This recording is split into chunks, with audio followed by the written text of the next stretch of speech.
true that the Universal Declaration of Human Rights and, in fact, ensuing human rights treaty instruments such as the International Convention on Civil and Political Rights and the International Convention on Economic, Social and Cultural Rights, they do not include an explicit right to be free from poverty. But having said that, poverty still relates to human rights in many ways, and some of these connections are perhaps less controversial than others. So let me begin with the idea of property rights. There is a right to property, a right to possessions, a right to not have your property and possessions arbitrarily interfered with by the state. Now, one situation in which individuals might face poverty is if they have an income or they have a source of funds available to them and they have a home, and those are taken away from them without a lawful process. I think the vast majority of people would agree that in those circumstances, an unlawful interference with somebody's property constitutes a violation of their natural rights and also their human rights, more broadly defined. But perhaps an area which is more controversial is the space of positive obligations. So this is situations in which the state may have obligations to alleviate poverty. Poverty represents the non-realization of a range of economic, social, and cultural rights. Economic, social, and cultural rights are often seen as the poor sister to civil and political rights in terms of how they are enjoyed around the world and in terms of how they are protected through legal means around the world as well. But these rights especially have very strong links to poverty. For example, the right to food, the right to housing, the right to clothing. When people are experiencing poverty, it is often that they are experiencing a deprivation or instead a lack of enjoyment of these rights. So housing, food, clothing, these are some examples of this. And these are rights which exist in the international human rights law framework. They are rights which states have created through positive law, through treaties. And the argument is that if people were able to enjoy these rights, they could not experience poverty. So if the guarantees contained in these international human rights law treaties were realized, if states matched their obligations, people would not be able to experience poverty. And I'd like to quote the UN Committee on Economic, Social and Cultural Rights. They define poverty as, and I quote, a human condition characterized by sustained or chronic deprivation of the resources, capabilities, choices, security, and power necessary for the enjoyment of an adequate standard of living and other civil, cultural, economic, political, and social rights, end quote. So as you can see here, they're tying poverty very clearly to the enjoyment of human rights. They name the right to an adequate standard of living, but poverty goes beyond that. Impoverished people might, for example, not be able to exercise rights which are more classically seen as being civil and political in nature, such as the right to vote. And so it follows, based on these human rights understandings, that whilst there's not an explicit right to be free from poverty, if people are able to enjoy the various human rights which do exist in the text of the treaties and which states have supported through their practice, then they would not be able to enter into poverty. The human rights would coalesce and they'd come together to prevent that. Poverty has been increasingly topical. It's a perennial issue, one which has been around for a very long time and one which is not set to go away. Over the last several years, particularly in the UK, but elsewhere around the world, we faced a range of global crises. We've had the pandemic, we've had various international conflicts which have disrupted supply chains. And these various crises have been described by Professor Aoife Nolan as a polycrisis, which means a range of crises coming together to have an impact.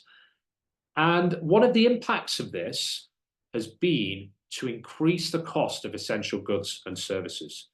And when we're saying there's a cost of living crisis, we're saying that people are no longer able to afford to buy essential goods and services. They've been priced out of purchasing these because the cost has gone up, but their source of income has not gone up at the same level. And so what this means is that ultimately the cost of living crisis is about poverty. It's about people who perhaps previously did not experience poverty, now experiencing poverty because they're not able to afford what they once could. And from a human rights-based perspective, this can be described as the economic non-accessibility, or in fact, the non-affordability of these essential goods and services. So let me take the right to food, for example. When we understand the right to food, we suggest that part of adequate food, in terms of states realizing their obligations, is to ensure access to affordable food. And so there are links here to obligations which are understood to exist in international human rights law. And I want to argue, and I have argued, that this unaffordability represents the cost of living crisis. It isn't caused by the cost of living crisis, it is what in fact causes the cost of living crisis. And now this cost of living crisis as well, it's had a huge impact on human rights around the world. But one thing it has done is it has caused wider and deeper poverty in the United Kingdom. So this is how poverty relates to the cost of living crisis. I've argued that it is this widening and deepening of poverty that has been labeled the cost of living crisis. And I want to make that point because I want to be very clear that my argument is that poverty has always existed. Poverty has always represented a cost of living crisis for some people. And it's only when this has broadened in scope, only when it's intensified also in depth of poverty, that it's been seen fit to label this a crisis. And so even before we recognize the cost of living crisis, particularly in the United Kingdom, we had rising poverty, we had rising destitution as well. Increasingly, individuals could not afford the cost of living.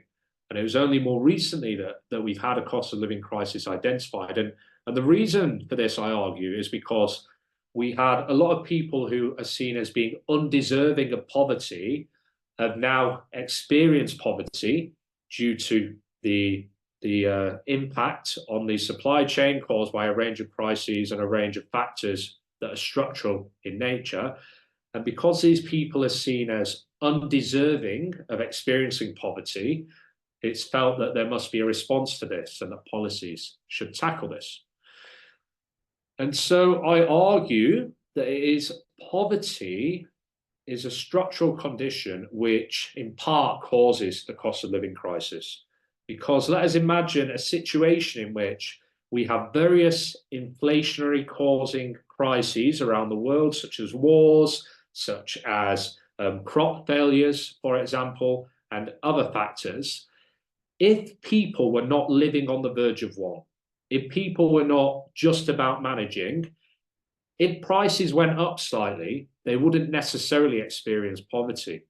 Yes, it is true that their standard of living may decline, but their standard of living would not decline to such a degree that they cannot afford food, that they're struggling to pay for rent, that they're unable to adequately clothe themselves. And so it's this rising cost stemming from the inflationary effects of broader issues, combined with poverty that already existed, which has caused the cost of living crisis. So this is how the two interact. There is not a new cost of living crisis. Poverty is a cost of living crisis, and poverty has intensified, and it is that intensification which we've labeled a cost of living crisis. We've recognized a problem that has always existed, but which has grown in nature. It's interesting to observe that the 60th anniversary of the Universal Declaration of Human Rights coincided with the global financial crisis throughout the period of late 2007 through to 2010. 15 years later, with the celebration of the 75th anniversary of the Universal Declaration of Human Rights, again, we celebrate that anniversary at the time of now a cost of living crisis. Various economic crises which are resulting in people experiencing more and more poverty.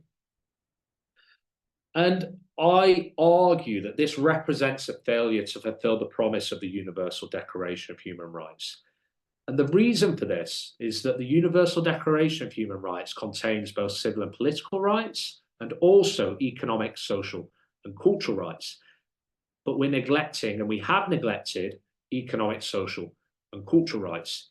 If we lived up to the promise of the Universal Declaration, if we were able to ensure that we were responsive to economic and social and cultural rights, we could ensure that less people are experiencing poverty in the first place, but also that when there is a broader crisis, so when there's an inflationary causing effect that is beyond the control of states, that does not result in more people experiencing poverty, because we've raised the baseline in society.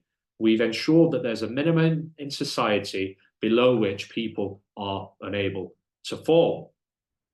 And so this failure to live up to the promise then is a failure to ensure that people have this baseline, a failure to ensure that economic, social, and cultural rights can act to safeguard against people experiencing poverty. And I describe this as a lack of societal resilience. This means that when society faces a crisis, it's more likely that people will end up experiencing poverty. So what is the solution? One of the solutions is to have greater state recognition and responsiveness to economic, social, and cultural rights. Because if we did this, it means that when there's a future event which might cause potentially a cost of living crisis, yes, people's purse strings will be tightened.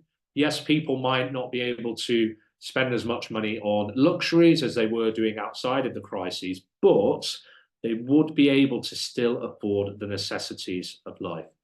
I've argued in some of my work that one way of doing this might be to ensure that incomes and also social security, so social insurance to protect income, is designed in such a way to ensure that people do not experience poverty. And I think it's particularly important that we seek to address this because it is inevitable that we will face future crises. We're living through some already. We have the climate change, which is resulting in water shortages, resulting in impacts on our global food supply system, for example. There will be future conflicts, sadly. All of these factors in the future may cause the cost of goods and services to increase. And if people in society can only just about afford, they're just about managing the cost of the essential goods and services needed to avoid poverty, when those prices increase due to these broader structures, they will experience poverty. So to prevent cost of living crises, we have to prevent poverty. And greater recognition of the promise of the UDHR, which is to realize economic and social rights alongside civil and political rights, is one way that we can achieve this aim.